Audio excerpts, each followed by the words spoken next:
নাহিদ হাসান, বাগেরহাট ৫। মাননীয় স্পিকার, আপনাকে ধন্যবাদ। মাননীয় স্পিকার, আমরা গতকাল সংসদে একটি কবিতা শুনেছিলাম। চিরসুখী যে জন ভ্রমে কি কখন ব্যথিত বেদন বুঝিতে পারে, কি যাতনা বিষে বুঝিবে সে কিসে, কভু আসিবে সে দংশে নিজারে। মাননীয় স্পিকার, এই কবিতার বিপরীতে আমিও একটি কবিতা লিখেছি। যে কভু গুমের আধারে হারায়নি পথ, সে কি বুঝবে স্বজন হারানো বেদনা কত। গুমের যাতনা বুঝিবে সে কিসে, যে ছিল শিলংয়ের বিলাসিনী সে। রাগ করলেন?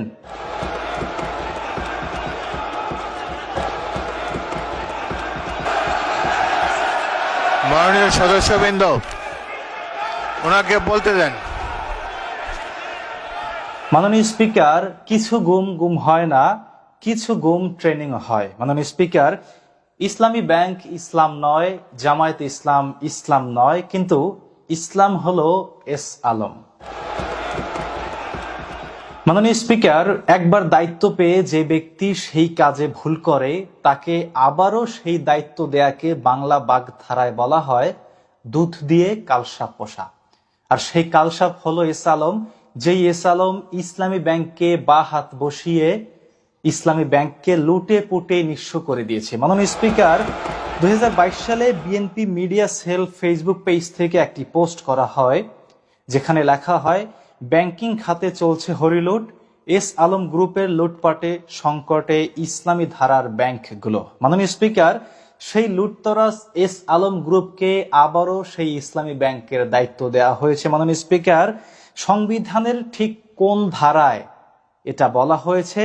আপনার মাধ্যমে আমি স্বরাষ্ট্রমন্ত্রীর কাছে প্রশ্ন রাখলাম। মাননীয় স্পিকার, সংবিধানে না থাকলেও কথায় আছে এস আলমের নুন খেয়েছে যে একদিন, সে জানে সেই স্বাদ ভোলা কি কঠিন। মাননীয় স্পিকার, মির্জা আব্বাসের ঢাকা ব্যাংককে আমরা বিএনপির ব্যাংক বলি না, প্রয়াত আওয়ামী লীগ নেতা আব্দুল জলিলের মার্কেন্টাইল ব্যাংককেও আমরা আওয়ামী লীগের ব্যাংক বলি না, আব্দুল আউয়াল মিন্টুর ন্যাশনাল ব্যাংককেও আমরা বিএনপির ব্যাংক বলি না। তাহলে কেন ইসলামী ব্যাংককে জামায়াতের ব্যাংক বলা হয়? মাননীয় স্পিকার, বিএনপি আওয়ামী লীগের নেতারা ব্যাংক তৈরি করলে সেটা বিএনপি আওয়ামী লীগের ব্যাংক হয়ে যায় না, কিন্তু জামায়াত নেতারা ব্যাংক তৈরি করলে সেটা জামায়াতের ব্যাংক কেন হয়?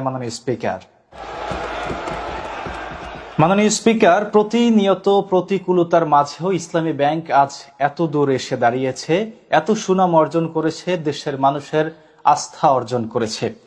এইসব দেখে তাদের আসলে হিংসা হয়। মাননীয় স্পিকার, তাদের টাকার প্রতি লোভ হয় যারা ইসলামী ব্যাংকে হাত বসাতে চায়।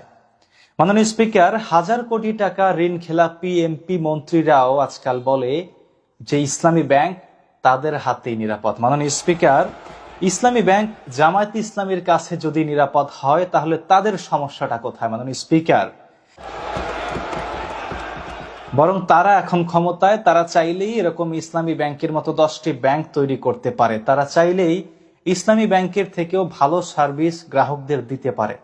তারা সেটা করুক, আমরাও ইসলামী ব্যাংক ছেড়ে তাদের ব্যাংকে যাব। মাননীয় স্পিকার, কিন্তু তারা সেটা না করে একটি প্রতিষ্ঠিত ব্যাংকের উপরে কালো হাত বসিয়ে দিলে জনগণ সেটা কোনোদিনও মেনে নেবে না। মাননীয় স্পিকার, আপনাকে ধন্যবাদ।